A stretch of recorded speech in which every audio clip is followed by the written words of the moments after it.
गुरु प्रेमानंदे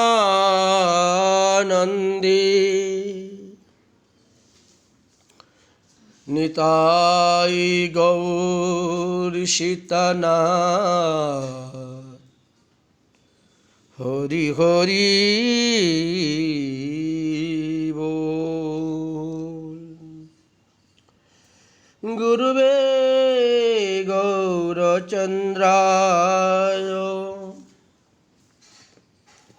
राधिकायै तदालये कृष्णाय कृष्णभक्ताय तद्भक्ताय नमो नमः। सदी भक्तबिंदगण, श्री श्री नरोत्तम दास ठाकुर महाशय विरचिता श्री श्री परम भक्ति चंद्रिका नामक ग्रंथे এই পর্যন্ত আমরা পুনরদৈন্যময়ী প্রার্থনা 15টি আস্বাদন করেছি। এবার 16 নং দৈন্যময়ী প্রার্থনাতে আমরা প্রবেশ করিতেছি। হরি হরি বরশেল মর মেরহিল পাইয়া দুর্লভ তনু শ্রীকৃষ্ণ ভজন বিনু জন্ম মোর বিফল হইল জন্ম মোর বিফল হইল। ব্রজেন্দ্র নন্দন হরি নবদ্বীপে অবতরি জগত ভরিয়া প্রেম দিল জগত ভরিয়া প্রেম দিল। মহিষে পামর মতি বিষয়ে কঠিন অতি তেহ মোরে করুণা করিল তেহ মোরে করুণা করিল। স্বরূপ সনাতন রূপ রঘুনাথ ভট্ট যুগ তাহাতে না হইল মোর মতি দিব্য চিন্তামণি ধাম বৃন্দাবন হেন স্থান সেই ধামে না কইনু বসতি সেই ধামে না কইনু বসতি। বিষয়ে বিষয়মতি বিষয়ে বিষয়মতি নহিল বৈষ্ণবেরতি নিরন্তর খেদ উঠে মনে নরোত্তম দাস কহে জীবের উচিত নহে শ্রী গুরু বৈষ্ণব সেবা বিনে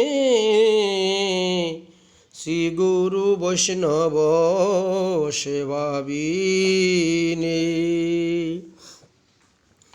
শ্রীল ঠাকুর মহাশয় পূর্ব পদ্যতে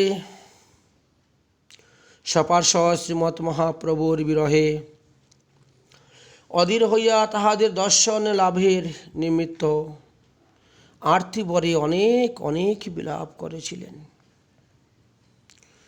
পদ্যাংশের শেষের দিকে দৈন্যে উভয়ের পার্ষদগণের সঙ্গীগণের সঙ্গ প্রার্থনা করেছিলেন। আবার তত অধিক দৈন্যের উদ্বেগ হল।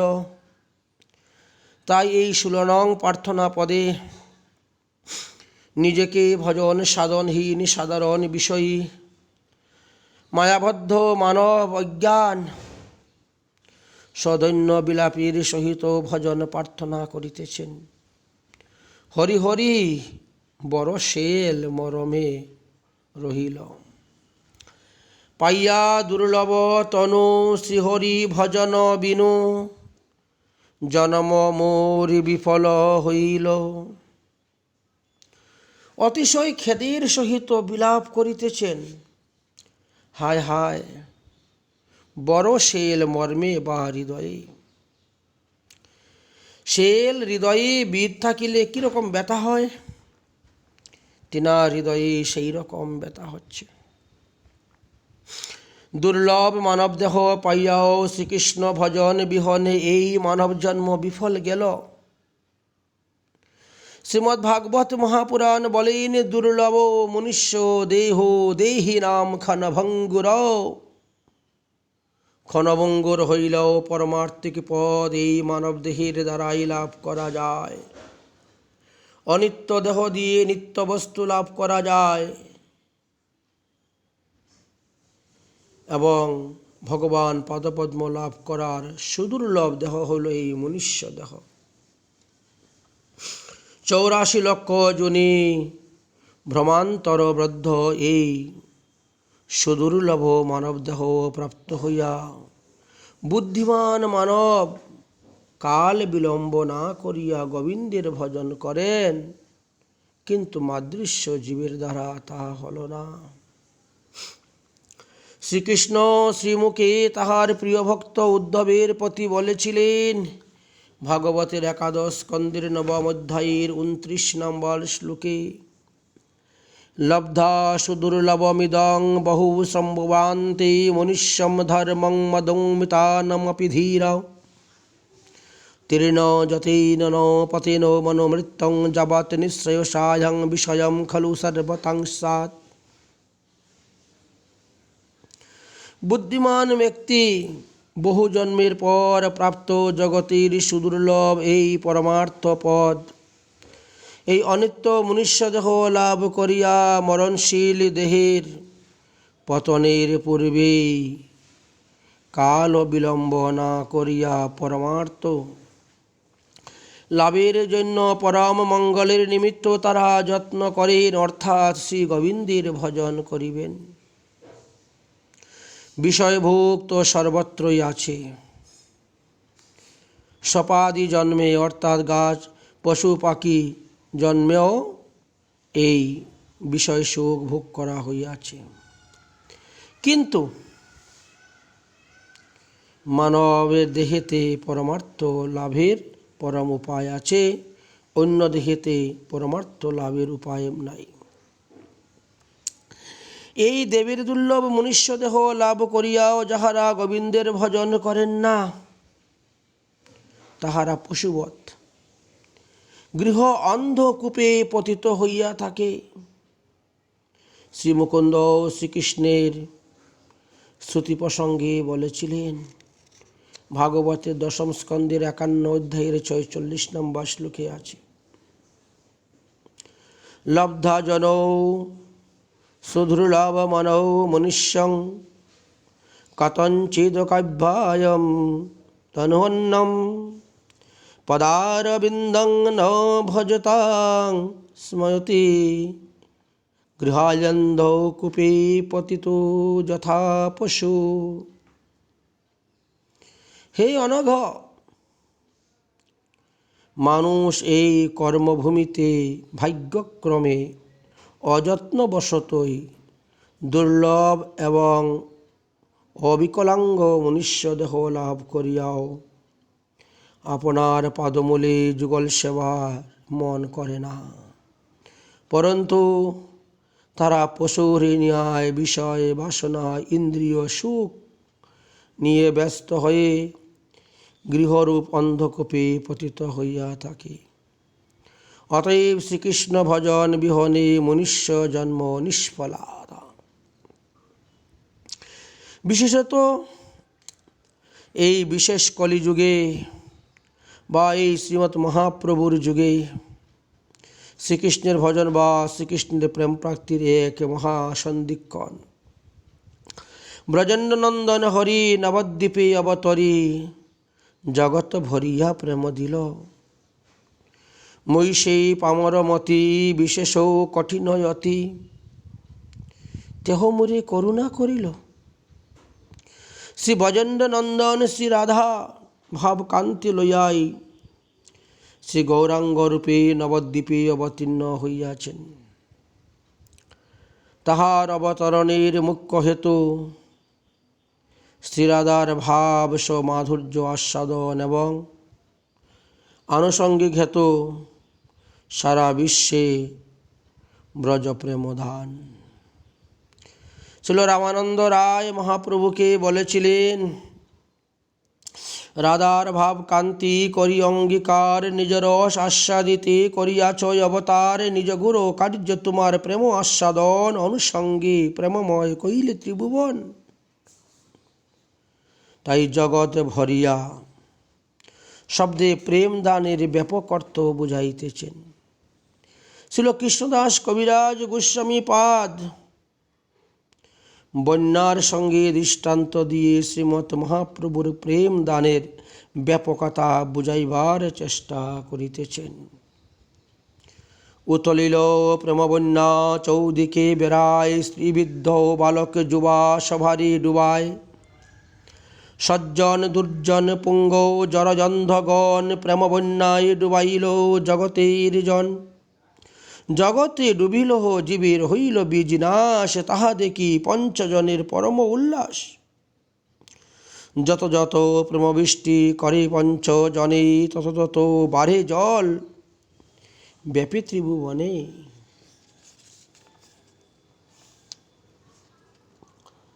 প্রভুর প্রেমের বন্যায় সারা বিশ্ব মগ্ন হইল।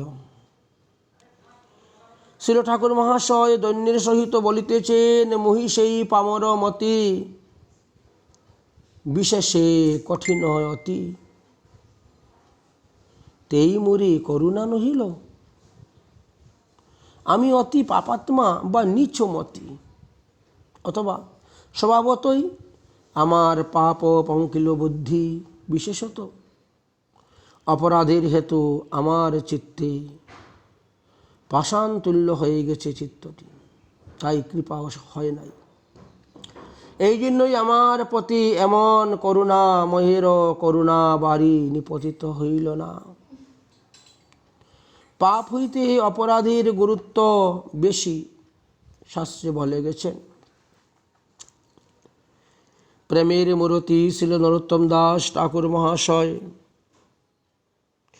নিজের কথা বলিয়া বিশ্ব মানবকে শিক্ষা দিতেছেন।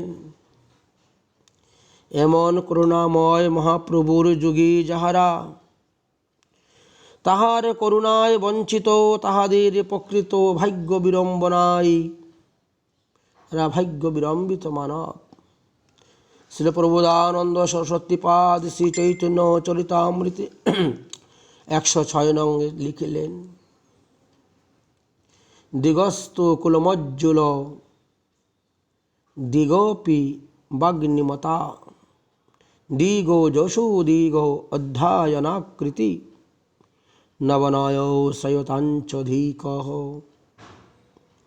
গোপীনাথ শ্রীকৃষ্ণ এই বিষয়ে কলিতে ব্রজের উজ্জ্বল রসময় প্রেম মাধুরী বিশ্ব মানবকে প্রদান করিবার নিমিত্ত শ্রী গৌরাঙ্গ রূপে আবির্ভূত হইয়াছেন। ইহার করুণার সহিত এই যুগে যাহারা পরিচিত ঘটে নাই, তাহার উজ্জ্বল কুলকে ধিক, বাগ্মিতায় ধিক, তাহার যশ ধিক, অধ্যায়ন ধিক, তার সুন্দর রূপ ধিক, তার নবীন যৌবন বয়স ধিক, প্রচুর ঐশ্বর্যকে দিক, এমনকি দ্বিজত্ব ব্রাহ্মণ ঘরে জন্মগ্রহণ করলেও তাকে ধিক, অথবা সন্ন্যাস আশ্রম গ্রহণ করিলেও তাকে শত শত ধিক্কার। শ্রীল ঠাকুর মহাশয় ভাবিতেছেন, যদি শ্রী গৌরাঙ্গের প্রেমময় পার্ষদগণের চরণে আমার রতিমতি থাকিত, তবে আমার পাপ পঙ্কিল মতি শ্রী গৌরাঙ্গ চরণে বিনিষ্ট হইতে পারিত। কিন্তু হায়, তাহাদের প্রতিও তো আমার রতিমতি হল না। স্বরূপ সনাতন রূপ রঘুনাথ ভট্টযোগ, তাহাতে না হইল মোরমতি। শ্রীল প্রবোধানন্দ সরস্বতীপাদ লিখলেন, গৌর ভক্তগণের সঙ্গ বা কৃপা হইলে কর্মী, জ্ঞানী, যোগী প্রভৃতি সকলেই ভক্তিরসের আস্বাদনে ধন্য হয়ে যান। যতক্ষণ পর্যন্ত না গৌর ভক্তের দর্শন বা তাহাদের কৃপালাভ হয়, ততক্ষণ পর্যন্তই জ্ঞানীগণের ব্রহ্মতত্ত্বে বা যোগীগণের যুগমার্গের কথা ভালো লাগে। লোকমর্যাদায় এবং বেদ মর্যাদায় ততক্ষণ পর্যন্তই পালন করা যায় বা সম্ভবপর হয়, যতক্ষণ পর্যন্ত বৈদান্তিক পণ্ডিতগণের সংস্পর্শ নানা বাগ বিতণ্ড প্রণত থাকে। গৌর ভক্তের কৃপা হইলে এই সব তুচ্ছাতি তুচ্ছ হইয়া যায়। তখন প্রেমামৃত আস্বাদনের জন্য পিপাসী প্রাণ কাঁদিতে থাকে। দিব্য চিন্তামণিধাম বৃন্দাবন হেন নাম, সেই ধামে না কইনু বসতি। শ্রী বৃন্দাবন ধাম দিব্য বা অপ্রাকৃত, প্রপঞ্চে অবস্থিত হইয়াও প্রপঞ্চিকতার চিত্ত। শ্রীকৃষ্ণের ন্যায় তাহার সম্বন্ধী শক্তি বিশেষ। শ্রী বৃন্দাবন ধাম সর্বগত বিভু এবং মহান। শ্রীকৃষ্ণ বিগ্রহীর মতন শ্রীধাম পরব্রহ্ম পরি এবং ভূতলে যুগপৎ উন্নয়নের মাধ্যম করিতেছে। এই ধাম চিন্তামণির ন্যায় আশ্রয়ীকে প্রেমদানে ধন্য করিয়া থাকেন। ওহু মধুপরী ধন্য বৈকুণ্ঠমপি গরীয়সী, দিন একং নিবাসেন হরৌ ভক্তি প্রজায়তে। ওহ ধন্য হে ব্রজধাম মধুপুরী, বৈকুণ্ঠ হইতেও গরীয়সী। সেখানে একদিন মাত্র বাস করিলেই হরিভক্তি লাভ হইয়া থাকে। শ্রীল ঠাকুর মহাশয় নিবেদনের সহিত বলিতেছেন, বলো নির্বেদ উপস্থিত হয়েছে তিনাতে। এমন দিব্য চিন্তামণি শ্রী বৃন্দাবন ধামে আমি আর কবে গিয়ে বাস করব? আমার দ্বারা বৃন্দাবন ধামে বাস করা হলো না, আমি অপরাধী, তাই বৃন্দাবনে বাস করতে পারলাম না। শেষে বলিলেন, বিশেষ বিষয়ে রতি নহিল বৈষ্ণবে মতি, নিরন্তর খেদ উঠে মনে, নরোত্তম দাসে কহে জীবের উচিত নহে, শ্রীগুরু বৈষ্ণব সেবাবিনে। শ্রীল ঠাকুর মহাশয় বিশেষ রীতিকে অর্থাৎ ভগবত পাদপদ্মে রতিমতি লাভের বিশেষ বাধক বলিতেছেন। বিষয়কে, বিষয়টাই ভগবান পাদপদ্ম লাভ করার একটা বাধক, বাধা সৃষ্টি করে। বিষয়ে রতি থাকিলে জড়ীয় শব্দ স্পর্শ রূপ রস গন্ধাদিতে আসক্তি এবং অর্থ সম্পদাদিতে আসক্তি আসে। বৈষ্ণবে মতি বা ভক্তগণ হইলে বিষয়নিষ্ঠ মতি, ভগবত ভক্তিনিষ্ঠ হইলে পরেই মঙ্গলের আদর্শরূপ ভক্ত সঙ্গের প্রভাবে মানব জীবন অমূল্য পরিবর্তন ঘটিত হয় এবং সর্বদা ভগবত চিন্তায় হৃদয়ে আর চিন্ময় চিন্তা হয়, তখন আর বিষয় চিন্তার ছায়া পড়ে না। তো এটা তো একমাত্র সাধুগুরু বৈষ্ণবের কৃপা। সাধুসঙ্গ গুণে যাহাদের হৃদয় হইতে বিষয়ে মালিন্য দূরীভূত হইয়াছে, তিনি সাধুমুখে হরিকথা শ্রবণে কখনোই সাধুসঙ্গ ত্যাগ করিতে সমর্থ হবেন না। সাধু সঙ্গত মুক্ত দুঃখ সঙ্গ হাত নৌচ সহিত বোধা, ভাগবত বললেন। ঈশ্বরের স্বরূপ ভক্ত তাহার অধিষ্ঠান। ভক্তের হৃদয়ে কৃষ্ণ সতত বিশ্রাম। ভক্তের হৃদয়ে শ্রীকৃষ্ণ সর্বদা আনন্দে বসবাস করিয়া থাকেন এবং তাহার প্রেমানুভব পূর্ণ হৃদয়ের বাণী বিষয় বাসনা তৃপ্ত জীবের হৃদয় মরুতে ভক্তি সুধা সঞ্চারিত করিয়া থাকেন। শিল ঠাকুর মহাশয় বলিতেছেন, এমন বৈষ্ণবে আমার রতিমতি হল না, তাই মনে নিরন্তর খেদ করিতেছেন শ্রীগুরু বৈষ্ণবে সেবা ব্যতীত জীব প্রেম ভক্তি লাভ করতে পারবে না। শ্রীগুরু বৈষ্ণব সেবা ব্যতীত জীবের থাকা উচিত নয়। এইভাবে আমরা 16 নং প্রার্থনা আস্বাদন করলাম। তারপর আমরা 17 নংয়ে প্রবেশ করব, বৈষ্ণব সেবার মহিমার কথা আস্বাদন।